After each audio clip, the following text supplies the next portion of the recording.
The Hazmat 1 spare. Actually, no, that's not the spare. That's their main rig. It's out of service. Oh my god, there's poison ivy here. Can't touch that. Okay, I would go closer, but there's poison ivy on that fence. I don't want to get poison ivy on me. But that's Hazmat 1's regular rig.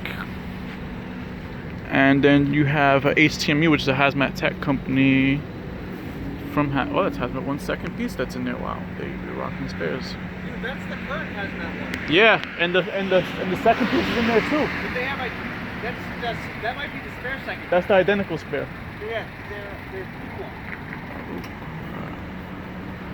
Wow.